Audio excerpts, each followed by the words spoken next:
মেসির জন্য বলতে পারেন আমি আমি ডাইহার্ড ফ্যান মেসির। আমার হার্টবিট বেড়ে গেছে মেসির কথা বলতে। আপু খেলা দেখা যাওয়া হবে কিনা? হ্যাঁ, মানে খেলা দেখতে সরাসরি তুমি কি পাগল? বুঝছো না? ওকে ওকে নাকি কোনো রকস্টারের ট্রেলার Wow! জোরে বলতে হবে, রকস্টারের মতো হতে হবে। আমার মনে হয় এটা ব্লাস্ট করবে।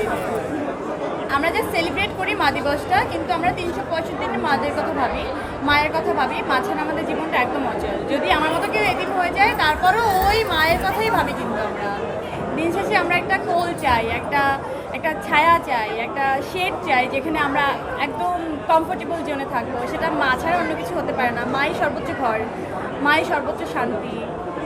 আমার মনে হয় মায়ের উপরে কিছু নাই।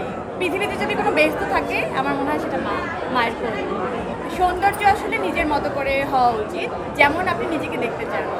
এখন যদি আপনি চুলটা স্পাইক করেন, যেহেতু আপনি ছেলে, আপনাকে দিয়ে উদাহরণ দিলাম, যেহেতু কোশ্চেনটা আপনি করেছেন, স্পাইক করেন অথবা সাইড সিধি করেন বা ব্যাক ব্রাশ করেন, সেটা আপনার খুশি, আপনার চয়েস। আপনি যদি নিজেকে ওভাবে সুন্দর দেখতে চান, আমার মনে হয় এটাই সুন্দর।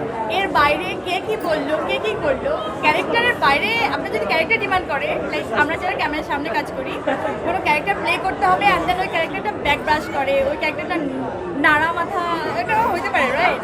তো এরকম যদি হয়, ইটস ওকে।